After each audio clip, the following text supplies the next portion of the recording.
చిరునవ్వుతో చేరువచ్చిన ప్రియ దేవులందరికీ నా హృదయపూర్వక వందనాలు తెలియజేస్తూ ఉన్నాను. పరిశుద్ధ గ్రంథంలో నుండి దేవుని యొక్క మాటలు ధ్యానించడానికి ముందు ఈ సాయంత్రకాల సమయంలో దేవుడు తన కృప చొప్పున, తన ఉచితమైన ప్రేమ చొప్పున ఆయన మనందరినీ కాచి కాపాడి భద్రపరిచి క్షేమాన్ని ఇచ్చి మన జీవితాలకి, మన బ్రతుకులకి కావాల్సిన ప్రతి అవసరత ఆయన తీరుస్తూ ఉన్నాడు. ఆయన ఎంతైనా నమ్మదగిన దేవుడు. ఎందుకంటే ఆయన ఎప్పుడైతే మనం ఆశ్రయిస్తామో, ఆయన్ని గణపరుస్తామో, మన జీవితాల్లో దేవుడు ఎలాంటి లోటు లేకుండా ఆయన మనల్ని కాపాడే దేవుడుగా ఉన్నాడు. ఎందుకంటే వాక్యం సెలవిస్తూ ఉంది. సామెతల గ్రంథం 16వ అధ్యాయం 26వ వచనంలో దేవుని యొక్క మాటలు మనం గమనించినట్లయితే, యెహోవా యందు భయభక్తులు కలిగి ఉండుట బహుధైర్యము పుట్టించును, అట్టి వారి పిల్లలకు ఆశ్రయ స్థానము కలదు. చిన్న ప్రార్థన చేసుకుని వాక్యాన్ని ధ్యానించుతాము. మహాపరిశుద్ధుడా, మా ఘనమైన తండ్రి, కృప కలిగిన దేవా, సర్వశక్తిమంతుడా, ఈ కృప కలిగిన నామానికి, దయగలిగిన నామానికి వందనాలు, స్తుతులు, స్తోత్రాలు దేవా. ఈ పాద సన్నిధిలో అయ్యా మేము ఇప్పుడు వారికి పాటలు వారిని మైండ్ చివరికి దయచేసినందుకు స్తోత్రాలు. నీ లేఖలోని వాక్యములు మేము ధ్యానం చేయబోతుండగా మీరు మాతో ఉండి నాతో మాట్లాడండి. వారికి స్తోత్రాలు. ఈ కృప చేత అయామును బలపరచమని సహాయం చేయమని మా ప్రభు రక్షకుడైన యేసయ్య నామములో వేడుకొచ్చు ప్రార్థన చేస్తున్నాం తండ్రి. ఆమేన్. ఇక్కడ పరిశుద్ధ గ్రంథంలో సామెతల గ్రంథకర్త రాస్తూ భయభక్తుల గురించి రాస్తూ ఉన్నాడు. ఎవరైందు భయభక్తులు కలిగి ఉండాలంట? ఎవరైందు? యెహోవా యందు. యెహోవా అంటే దేవుడు. అంటే మన దేవుని యందు ఏముండాలంట? భయభక్తులు కలిగి ఉండాలి. అంటే దేవుడు అంటే భయము, భక్తి ఉండాలి. ఈ రోజున మనుషుల్ని మనం గమనిస్తూ ఉంటే దేవుడు అంటే భయము, భక్తి కరువు అయిపోతున్న రోజు. అవునా? నిజంగా దేవుని భయం ఉంటే ఏం చేస్తారు? దేవుని పట్ల ఎలా ఉంటాడంటే ఒక మంచి విధేయత కలిగి ఉంటాడు, లోబడతారు, దేవుని ఆశ్రయిస్తారు, దేవుని పైన ఆనుకుంటారు. అంటే భయము కలిగిన వ్యక్తులలో లక్షణాలు మనం గమనిస్తే ఎవరైతే దేవుని యందు భయభక్తులు కలిగి ఉంటారో మొదటిగా ఆయన మాటకి లోబడతారు. అవునా కదా? లోబడే జీవితము వారికి కలిగి ఉంటుంది. ఇప్పుడు ఉదాహరణకి మనం గమనిస్తే లోబడే వ్యక్తులలో బైబిల్ గ్రంథంలో మనం చూస్తే మనం భక్తులు చాలామంది ఉన్నారు. మోషే ఉన్నాడు, అవునా? అబ్రహాం ఉన్నాడు, యాకోబు ఉన్నాడు, ఇస్సాకు ఉన్నాడు. అంటే వీళ్ళు ఏం చేశారు?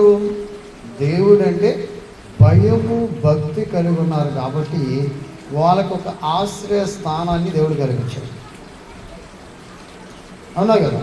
ఈ రోజున మనం అలాంటి ఆశ్రయ స్థానంలోనికి, అలాంటి స్థితిలోనికి వెళ్ళలేకపోతున్నాం. గల కారణం ఏంటంటే మనలో ఏం లేదు, భయభక్తులు లేవు. దేవుడు అంటే అస్సలు భయం లేదు. ఇదివరకు రోజుల్లో అయినా కొద్దిగా గొప్పలు ఏం చేసేవాళ్ళు? అరే దేవుడు ఇట్లా నువ్వు తప్పు చేస్తే దేవుడు చూస్తాడయ్యా, చేయకూడదంటే ఏం చేసేవాళ్ళు కాదు. ఇదివరకు రోజుల్లో దేవుడు అంటే కొద్దిగా భయభక్తులు ఉండేవి. ఇప్పుడు రాను రోజులు గడిచే కొద్దీ, ఈ కాలాలు మారే కొద్దీ, ఈ యొక్క టెక్నాలజీ లేకపోతే మనస్తత్వాలు, ఈ యొక్క అన్నీ మనిషి కనుక్కున్న తర్వాత ఇవన్నీ ఏది కావాలంటే అది ఆ దగ్గరకు వస్తున్న దినాలలో ఈ రోజుల్లో ఉండబట్టి ఏం చేస్తున్నాడు మనిషి? ఏం చేస్తున్నాడు? భయభక్తులు కలిగి ఉండట్లా. ఈ రోజున ఇదివరకు భయభక్తులు కలిగి ఉండటం అంటే ఏంటి? వాళ్ళకి ఒక్కరోజు ఒక పూట అన్నం దొరకాలి, ఒకరోజు అన్నం దొరకాలంటే ఒక పూట తినడానికి అలాంటి కరువు దినాల్లో ఉండేవాళ్ళు ఇదివరకు రోజుల్లో. వాళ్ళు ఏం చేసేవాళ్ళు? ఇదివరకు సేవకులు ఉదాహరణకు ఆలోచించవచ్చు. వారు ఏం చేశారంటే దేవుని పైన ఆధారపడారు. పస్తులు ఉండేవాళ్ళు. అంటే ఏంటి? పస్తులు ఉండి కూడా వారు ఏం చేసేవారంటే వారి పరిచయాన్ని సాగించేవారు. వారికి ఒక్క పూట అంటే వారానికి ఒక్కసారి కూడా అన్నం దొరకని పరిస్థితులు కూడా ఉండేవి. అలాంటి దినాలు వాళ్ళు ఏం చేశారు? ఆ దినాల్లో భయభక్తులు కలిగి ఉండబట్టి, వారు దేవుని పట్ల ఆనుకోబట్టి, వారి జీవితం, వారి బ్రతుకు దేవుడు ఏం చేశారండి, వారు భయభక్తులు కలిగి ఉన్నారు కాబట్టి వాళ్ళకి ఆశ్రయ స్థానాన్ని దేవుడు కల్పించాడు. ఈ రోజున మనకి అలాంటి ఆశ్రయ స్థానం, అలాంటి స్థితికి మనం వెళ్ళలేకపోతున్నామంటే, అలాంటి పరిస్థితులు మనం చూడలేకపోతున్నామంటే గల కారణం మనం దేవుని పట్ల భయభక్తులు కలిగి ఉన్నామా లేదా అనేది ఒకసారి ఆలోచన చేయాలి. అంటే మన భక్తే మనల్ని ఏం చేస్తుందంటే ఉన్నతమైన స్థానంలో నిలబెట్టి, మన భక్తి ఇక్కడ అదే అన్నాడు. ఇక్కడ యెహోవా యందు భయభక్తులు కలిగి యుండుట ఏం చేస్తుందంట? బహు ధైర్యము పుట్టిస్తుంది అంటున్నాడు ఇక్కడ. ఎలాంటి ధైర్యం అంట? బహు ధైర్యం. ఇప్పుడు బైబిల్ గ్రంథంలో మనకు తెలిసిన వాక్యాలే మనం ఒకసారి జ్ఞాపకం చేసుకుందాం. ఇప్పుడు షడ్రకు, మెషకు, అబేద్నెగోలు ఉన్నారు. వారు ఇక బబులోను రాజ్యంలో బానిసలుగా చెరకొని పోయారు. ఈ బబులోను దేశంలో ఉన్నప్పుడు వారు ఏం చేశారంటే ఆ యొక్క ఒక ప్రతిమ నుంచోబెట్టాడు రాజు. ఆ ప్రతిమని ఎవరైతే మొక్కరో, ఎవరైతే కొలవరో వారిని తీసుకెళ్ళి ఏం చేయాలి? అగ్నిగుండంలో పడేయాలని ఒక శాసనాన్ని, ఒక చట్టాన్ని రూపొందించినప్పుడు అక్కడున్న ఆ యొక్క రాజ్యంలో ఉన్న ప్రతి ఒక్కరు వెళ్ళిపోయి ఆ ప్రతిమ దగ్గరికి వెళ్ళి నమస్కరిస్తున్నారు, సాగిలు పడుతున్నారు, వాటికి కావాల్సిన పూజలు అవన్నీ చేస్తూ ఉన్నారు. చేస్తూ ఉంటే ఇక్కడ ఎవరంటే ఈ ముగ్గురు యువకులు, ఈ ముగ్గురు యవనస్తులు అంటే షడ్రకు, మెషకు, అబేద్నెగోలు. ఈ ముగ్గురు ఎవరంటే భయభక్తులు కలిగి ఉన్నారు? జీవము కలిగిన దేవుడిని యందు భయభక్తులు కలిగి ఉన్నారు. వారికి తెలుసు, ఎందుకు? వారు దేవుడు గొప్పవాడని తెలుసు, ఆయన ఉన్నతుడని తెలుసు, ఆయన పరిశుద్ధుడని తెలుసు, ఆయన ఈ సృష్టిని కలుగు చేసిన వాడని వారికి తెలుసు. అంటే దేవుని యొక్క ఉన్నతమైన స్థానం, ఉన్నతమైన స్థితి ఏంటో వాళ్ళు ఎదిగారు.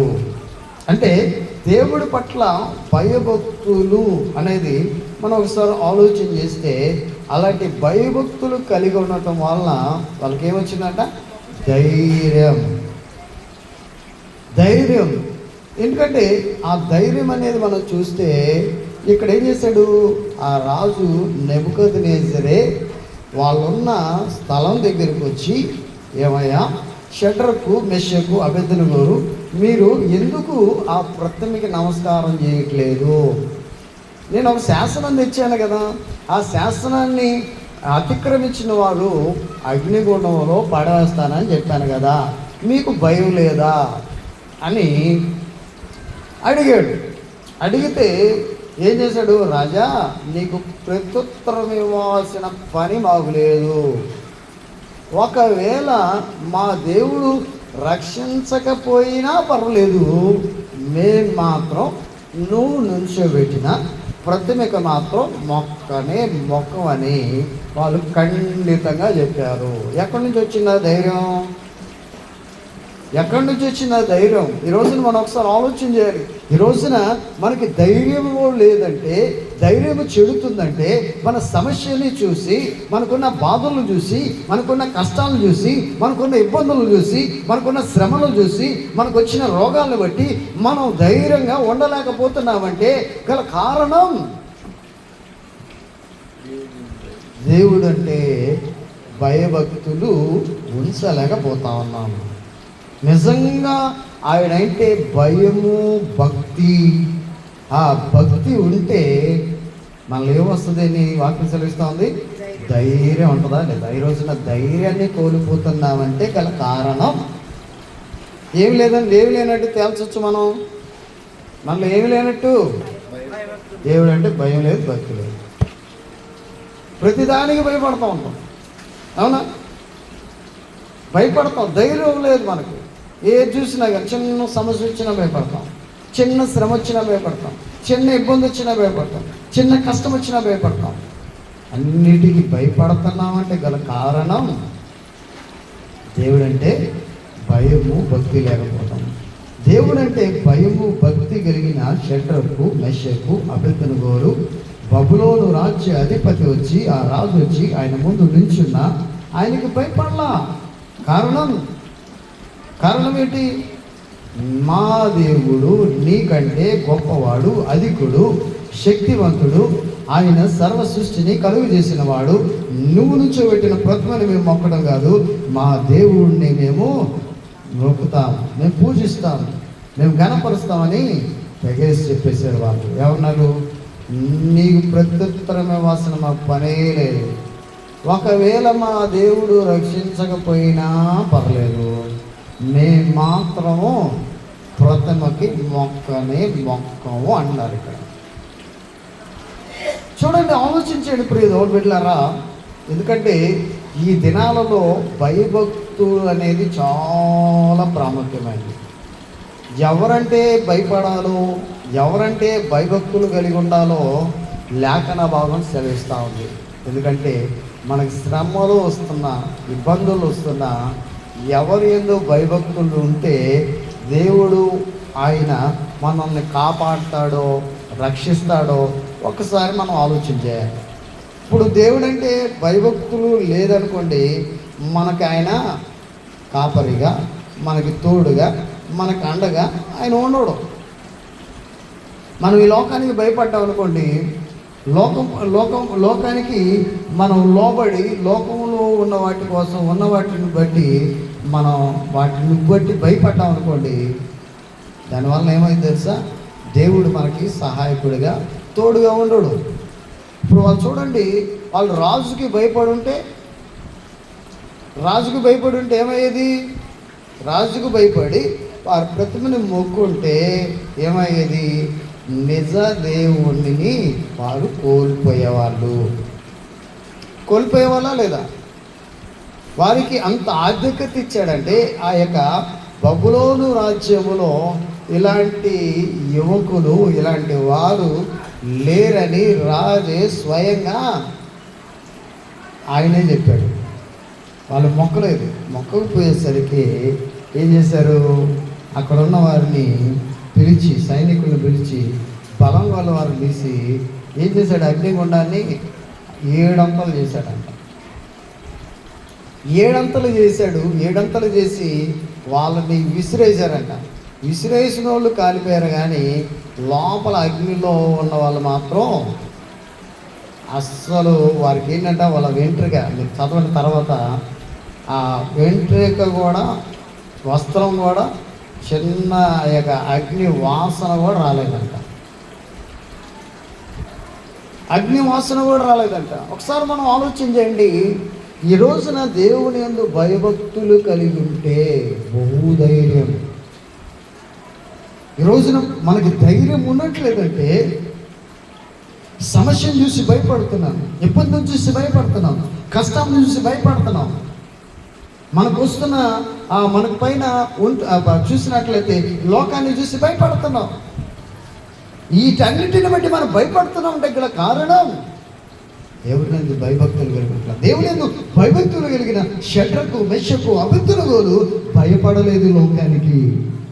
లోకానికి భయపడలేదు కాబట్టి వారిని అగ్నిగుండంలో పడవేసిన అగ్ని వారిని ఏమి చేయలేకపోయింది.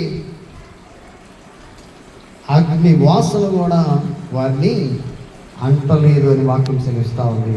అంటే వారు భయభక్తులు కలిగి ఉన్నారు కాబట్టి వారికి ఏమొచ్చిందంట? బహుధైర్యము అని రాయబడింది. అందుకే చూడండి, అప్పుడు రాజు ఏం చేశాడంటే స్వయంగా నెబుకద్నెజరు అగ్నిగుండం దగ్గరికి వచ్చి, చూడండి దానియేలు గ్రంథం 3వ అధ్యాయం 27వ వచనం నుంచి మనం చూస్తే అక్కడ రాయబడిన మాట, అధిపతులను, సేనాధిపతులను, సంస్థానాధిపతులను, రాజు యొక్క ప్రధానమంత్రులను కూడి వచ్చి ఆ మనుషులను పరీక్షించి వారి శరీరులకు అగ్ని ఏ హాని చేయకుండాటయు వారి తల వెంట్రుకలలో ఒక్కటైనను కాలిపోకుండాటయు వారి వస్త్రములు చెడిపోకుండాటయు అగ్ని వాసనైనను వారి దేహములకు తగలకుండాటయు చూచిరి. మొత్తం రాజ్యములో ఉన్న అధికారులందరూ వచ్చేసారు. అంటే వాళ్ళ భక్తి, దేవుని పట్ల భక్తి ఏం చేసింది అక్కడ? అంటే ఆ యొక్క రాజ్యం, బబులోను రాజ్య ప్రజలందరూ అగ్నిగుండం దగ్గరికి వచ్చారా లేదా? అంటే దీన్ని బట్టి మనం ఒకసారి ఆలోచన చేద్దాం. మన భక్తి ఏం చేస్తుంది? అనేకుల్ని మార్చే కృపను దేవుడు దయచేస్తాడు. ఇప్పుడు మనమే భక్తి లేదనుకోండి, మనకే భయభక్తులు లేదనుకోండి, మనం చూసి ఇంకోటి ఎవడు మారుతాడు? మారగలడా? ఇక్కడ రాయబడిన చూడ, ఇక్కడ రాస్తున్నాడు, కోట్ చేశాడంతే. వాళ్ళకున్న భక్తి, వాళ్ళకున్న ధైర్యాన్ని, ఆ ధైర్యాన్ని చూడటానికి వాళ్ళు కాలకుండా అగ్నిగుండంలో తిరుగుతూ ఉంటే వారిని పరీక్షించడానికి రాజే అగ్నిగుండం దగ్గరికి వచ్చాడంటే మొత్తం దేశంలో ఉన్న ప్రజలు కావచ్చు, అధిపతులు కావచ్చు, అందరూ ఇక్కడ రాయబడిన మాట మనం చూస్తే అధిపతులను, సేనాధిపతులను, సంస్థానాధిపతులను, రాజు యొక్క ప్రధానమంత్రులు కూడి వచ్చి ఆ మనుషులను పరీక్షించి వారి శరీరంలో అగ్నిహానియు చేయకున్నటియు వారి తల వెంట్రుకు ఒక్కటైనను కాలకున్నటియు వారి వస్త్రములు చెడిపోకున్నటియు అగ్ని వాసనైనను వారి దేహములు తగలకున్నటియు చూచిరి. అంటే వారి భక్తి ఎంత వాళ్ళు దేవుని యందు భయభక్తులు కలిగి దేవుడిని అనుసరించటం ద్వారా ఎన్ని కార్యాలు అక్కడ జరుగుతూ ఉన్నాయో చూడండి. అంటే మనం అనుకుంటాం ఏదో భక్తి అంటే ఆ భక్తి జీవితం, దేవుని యందు భయభక్తులు కలిగి ఉండటం అనేది మన హృదయపూర్వకంగా ప్రభు పైన మనం ఏం చేస్తున్నామంటే ఉంచలేకపోతున్నాం, ఉండలేకపోతా ఉన్నాం. అందుకని మన జీవితంలో ఏం జరుగుతున్నాయి? దేవునికి సాక్షులుగా మనం నిలబడలేకపోతా ఉన్నాం, దేవుణ్ణి కనపరచలేకపోతా ఉన్నాం. పుట్టుకతో క్రైస్తవులమే, మన తల్లిదండ్రులు ఆది నుంచి యేసు ప్రభువుని అంగీకరించేవారే, కానీ మనలో ఏమి లేదు. ఊరికి వెళ్తూ ఉన్నాం కానీ అలవాటుగా అనాలోచితంగా దేవుని మందిరానికి వెళ్తూ వస్తున్నామే, కానీ మనలో భయం లేదు. దేవుడు అంటే భక్తి లేదు. దేవుడు అంటే భయము, భక్తి కలిగిన వాడు ఏం చేస్తారంటే వారి భక్తిని అనేకులు చూసే విధంగా, అనేకులు వారి దగ్గరికి వచ్చే విధంగా, అనేకులు ఆకర్షించే విధంగా ఉంటుంది భక్తి. ఈ రోజున మన భక్తి ఆకర్షించే విధంగా, అనేకులు దేవుని సన్నిధికి వచ్చే విధంగా ఉండలేదంటే మనం భక్తి కాదు. అసలు భక్తి చేయట్లా. చేస్తున్నాం మన భక్తి, వెళ్తున్నాం వస్తున్నాం. ఒక ఆదివారం ఆలోచించేయండి పిల్లలారా. షడ్రకు మెషకు యొక్క భక్తి రాజునే ఒక సామాన్యమైన వ్యక్తుల దగ్గర తీసుకొచ్చింది. సామాన్యులు కానీ దేవునిలో గొప్పవారు వాళ్ళు. ఏమైంది వాళ్ళకి? వారి భక్తే దేవుని భయభక్తులు కలిగి ఉండటం ద్వారా వారు బహు ధైర్యవంతులుగా ఉన్నారు. వారి ధైర్యమే, వారి భక్తే అనేకులకి సాక్షాత్మై నిలబెట్టగలిగింది. ఈ రోజున మనం అలాంటి భక్తి చేయగలుగుతున్నామా? సరే ఆలోచించేయండి. ఎందుకంటే చూడండి, ఇక్కడ అందరూ వచ్చేసారు. అధిపతులు, సంస్థానాధిపతులు, అందరు ప్రధానమంత్రులు వచ్చేసి వాళ్ళు ఏం చేశారు? ఏంటి ఇంత ఆశ్చర్యం జరిగింది? ఏంటి ఆశ్చర్యం? ఏంటి ఇలా భక్తి ఏంటరా బాబు? ఏంటి ఇలా భక్తి? వీళ్ళేంటి ఎంత ధైర్యం ఏంటి? ఎంత ధైర్యం ఎక్కడి నుంచి వచ్చింది వీళ్ళకి? అగ్నిలో పడేసినా కానీ పడేసుకుంటారు బాబు అన్నారు. ఎంత ధైర్యం ఎక్కడ వచ్చింది అని ఆలోచన చేసి ఉంటారా లేదా? ప్రధానమంత్రులు, సేనాధిపతులు, అధిపతులు, రాజు అందరూ ఆలోచన చేసి ఉంటారా లేదా? ఆలోచన చేసి ఏం చేశారు? ఇది నిజమో కాదో అని వాళ్ళని బయటికి తీసుకొచ్చి ఏం చేశారు? వాళ్ళ వస్త్రాలని, తల వెంట్రుకలు అన్నిటిని పరీక్షించారు, కానీ వాసన కూడా రావట్లేదంట. అబ్బో ఏంటి భక్తి, ఏంటి ఆశ్చర్యం, ఇలాంటి ఆశ్చర్యమైంది ఏంటిది? వీళ్ళ భక్తిలో ఇంత శక్తి దాగుందా, వీళ్ళ భక్తి ఎంత గొప్పదా అని ఆశ్చర్యపోయి ఉంటారా లేదా? మరి మనం నా భక్తిని చూసి ఎవరైనా ఆశ్చర్యపోతున్నారా? ఏం చేస్తున్నాం? మన భక్తి ఏంటి? ఈవిడా భక్తి చేసేది, ఎన్నోటి తీరు బాగల, వీడి మనస్తత్వం బాగల, వీడు దేవునికి ఇష్టడుగా లేడు, లోపడట్లేదు, విధేయుడిగా లేడు, దేవుని సన్నిధి అంటే ఇష్టం లేదు, దేవుడు అంటే ఇష్టం లేదు. మన భక్తి ఎలా ఉంది? బైబిల్ గ్రంథంలో షడ్రకు, మెషకు భక్తి ఎలా ఉంది? ఇక్కడ నేర్పిస్తూ ఉన్నాడు దేవాతి దేవుడు. ఈ రాత్రి కలిసి ఆలోచన చేస్తున్నామా? ఈరోజున మన భక్తి మనకి ధైర్యాన్ని తెచ్చే విధంగా ఉండాలి. ఏ సమస్యనైనా అధిగమించడానికి, ఏ సమస్యనైనా ఎదిరించడానికి, ఏ సమస్యనైనా పోరాడటానికి, ఏ సమస్యనైనా మనం ముందుకు వెళ్ళటానికి మన భక్తి కారణం అవ్వాలి, భయభక్తులు కారణం అవ్వాలి. అంతేగాని ఏదో భక్తి చేస్తున్నామంటే చేస్తున్నాం, ఏదో ప్రభా నన్ను దీవించు, మా నాన్న దీవించు, నాకు ఉద్యోగం, లేకపోతే నాకు అవి కావాలి, ఇవి కావాలి, అదైతే కానీ భక్తి. మనం ఏమనుకుంటాం? కోరికలు తీర్చే దేవుడు అనుకుంటున్నాం. కోరికలు తీర్చడాన్ని కాకుండా ఇస్తాడు ఆయన, ఏది కావాలంటే అది ఇస్తాడు. అడుగుని మీకు ఇవ్వండి అన్నాడు. కానీ నువ్వు భయభక్తులు కలిగి ఉంటే నేనేం చేస్తాడంటే ఒక ఆశ్రయ స్థానముగా దేవుడు నిలబడతాడు. మొత్తం సంస్థానం అంతా కదిలి వచ్చేసింది అగ్నిగుండం దగ్గరికి. రాజు వచ్చాడంటే అందరూ రావాల్సిందే లేదా? మొత్తం వచ్చింది. వచ్చి ఏం చేస్తున్నారు? అక్కడ పరీక్ష చేస్తున్నారు. రాజు ఇంకో మాట అన్నాడు తెలుసా? ఏమన్నాడు చూడండి. వాళ్ళ నోటి నుంచి ఏంటి ఆ ప్రతిమ గొప్పదా, ప్రభు గొప్పవాడా అనేది మనం చూస్తే ఏం చేశాడు? నుంచోబెట్టిన ప్రతిమ కంటే ఎవరు గొప్పవాడో చెప్తున్నాడు ఇక్కడ రాజు. చదవమ్మా, కింద వచ్చి. నెబుకద్నెజరు షడ్రకు, మెషకు, అబేద్నెగోను వీరి దేవుడు పూజ అర్హుడు, అంటే పూజింపదగిన వాడు, అంటే పూజ చేయదగిన వాడు అని రాస్తున్నాడు ఇక్కడ. ఎవరు చెప్తున్నారు ఇక్కడ? దేనికి పూజ చేయమని పెట్టాడు ఆయన?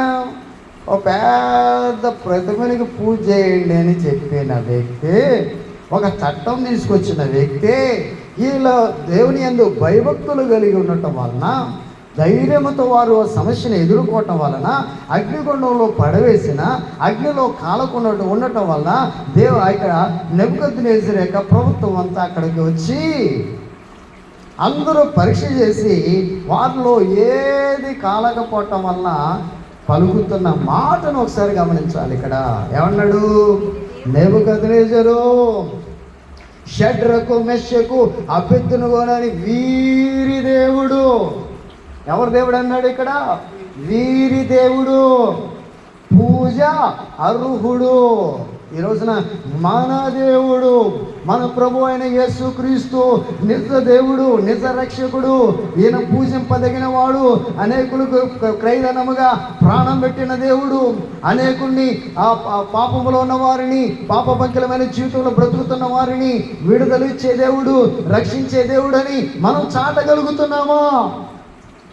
మన భక్తి అలా ఆ రీతిగా ఉందా? ఒకసారి ఆలోచించేయండి ప్రియదేవుని బిడ్డలారా. ఈ రోజున మనం కనపరచలేకపోతున్నాం కాబట్టి, దేవుణ్ణి పూజింపదగిన వాడని అనేకులకి తెలియచేయలేకపోతున్నాం కాబట్టి అనేకులు మారట్లేదు. అనేకులు ప్రభువు దగ్గరికి రావటానికి, ప్రభుని రక్షకుడిగా అంగీకరించడానికి ఇష్టపడలేకపోతున్నారు. ఇక్కడ షడ్రకు, మెషకు యొక్క భక్తి ధైర్యం నెబుకద్నెజరుని మార్చింది. నెబుకద్నెజరుతో ఏమని పలికించింది? వీళ్ళ దేవుడు, వీళ్ళ దేవుడు, పూజారుడు. ఈ రోజున మనము కూడా అనేకులకి సాక్ష్యార్థమై అనేకుల్ని ప్రభు చాటే విధంగా మన భక్తి జీవితం ఉందా? ఒకసారి ఆలోచన చేయండి. ఏదో చేస్తున్నామంటే చేస్తున్నాం, ఏదో దేవుని మందిరానికి వెళ్తున్నామంటే వెళ్తున్నాం, ఏదో మొక్కుబడిగా కానుకలు సమర్పిస్తున్నాం, ఏదో సేవకుడితో ప్రార్థన చేయించుకుంటున్నాం. కానీ మన భక్తి ఒక వ్యక్తిని చూసినట్లయితే దేవుడి దగ్గరికి ఆకర్షించే విధంగా ఉందా? ఆకర్షించే విధంగా మన భక్తి ఉందా? మన ప్రవర్తన కావచ్చు, మన పద్ధతులు కావచ్చు, మన అలవాట్లు కావచ్చు, ఉన్నాయా? ఒకసారి ఆలోచించేది బిడ్డలారా, ఆలోచించేది. మన దేవుడు ఎంత ప్రేమ కలిగిన దేవుడు, ఎలాంటి సమర్థుడో, ఎలాంటి ఉన్నతం కలిగిన వాడో, ఎలాంటి ఉన్నత స్థితిలో నిన్ను నిలబెడతాడో. నిన్ను నిలబెట్టడమే కాకుండా తోటి వారు కూడా ఆకర్షించే విధంగా, ఏంటమ్మా నువ్వు ఇంతటి పొజిషన్లో ఇలాంటి స్థితిలో ఉన్నావు, ఏంటి ఎంత ఉన్నతంగా నువ్వు ఆస్వాదించబడ్డావంటే నా దేవుడి వల్ల ఈ కార్యాలు జరిగినాయని నువ్వు సాక్షార్థం అని చెప్పగలుగుతున్నావా? ఇక్కడ ఆలోచించేయండి. ఏమన్నాడు ఇక్కడ? నెబుకద్నెజరు, షడ్రకు, మెషకు, అబెద్నెగో వీరి దేవుడు పూజ అర్హుడు అంటున్నాడు. ఏంటంటే మనం చెప్పించగలగాలి, ఎదుటి వ్యక్తులతో చెప్పించగలగాలి. ఎస్, వీళ్ళ దేవుడు నమ్మదగిన దేవుడు, పూజింపదగిన వాడు అని చెప్పించే భక్తి మనలో కనపడాలి. ఇక్కడ ఎవరిలో కనపడింది? షడ్రకులో చూసాం, మెషకులో చూసాం, అబెద్నెగోలో చూసాం. మరి మనలో ఎప్పుడు చూస్తాం? ఇప్పుడు చూస్తాం. ఇప్పుడు ఈ పరిశుద్ధ గ్రంథం ఇచ్చింది ఎందుకు? దేవుడు పరిశుద్ధాత్మ దేవుడు ఎందుకు ఈ గ్రంథాన్ని ఇచ్చాడు? ఎందుకు చదువుకొని నేను ఇలా ఉండండి, ఇలా ఉంటే నేను మీకు అండగా ఉంటాను, తోడుగా ఉంటాను, కష్టాలలో, నష్టాలలో, బాధల్లో, ఇబ్బందుల్లో మీకు తోడుగా ఉండి నా సన్నిధిని మీ మధ్య ఉంచుతానని అనే కదా ఈ పరిశుద్ధ గ్రంథం ఇచ్చింది. మరి అట్లానే వాళ్ళు ఉన్నారు కాబట్టి ధైర్యంగా ఉన్నారు, ధైర్యంగా ఉండి ఎదిరించారు రాజుని. ఎదిరించిన తర్వాత వారికి కష్టాలు వచ్చినాయి, వారిని తీసుకెళ్ళి అగ్నిగుండంలో వేశారు. అగ్నిగుండంలో కూడా దేవుడు సహాయం చేశాడు, తన దూత నప్పి ఏం చేశాడు? వారికి కాపాడినట్లు మనం చూస్తూ ఉన్నాం. అదే చెప్తున్నాడు ఇక్కడ నెబుకద్నెజరే చెప్తున్నాడు. వాళ్ళు చూశాడు, స్వయంగా చూశాడు, కన్నులారా చూశాడు, నోటితో పలుకుతున్నాడు. చెప్పండి, అక్కడ చదవండి. అక్కడ ఆయన తన దూతను పంపి తన్ను ఆశ్రయించిన దాసులను రక్షించెను. ఈ మాట చూడండి ఇక్కడ. ఏంటంట? ఎవరు పైకి చెప్పాడు? ఏమని? వీళ్ళ దేవుడు అని రాస్తూ కింద ఏమన్నాడు? ఆయన తన దూతను పంపి అంటే ఎవరు? దూత అంటే, దూత అని రాయబడిన పాత నిబంధన గ్రంథం అంతా మనం గమనిస్తే యేసు ప్రభు అంటే ప్రభువుని పంపి ఏం చేశాడంట? ఎవరిని ఆశ్రయించారు వీళ్ళు? తన్ను అంటే దేవుణ్ణి ఆశ్రయించారు, అంటే దేవుని యందు భయభక్తులు కలిగారు. అంతే ఇక్కడ మనం చదువుకున్నాం కదా, సామెతల గ్రంథంలో ఏ రాశాం? యెహోవా యందు భయభక్తులు కలిగిండట బహుధైర్యం పుట్టించును, అట్టి వారి పిల్లలకు ఆశ్రయస్థానము కలదు. ఆశ్రయస్థానము కలదు అంటే ఏంటి? ఆయన దూతను పంపి వారిని ఆ దేవుణ్ణి ఆశ్రయించాడు కాబట్టి ఇక్కడ ఏం చేశాడు? అక్కడ రాయబడిన మాటను ఒకసారి మనం చూసి ఏమన్నాడు?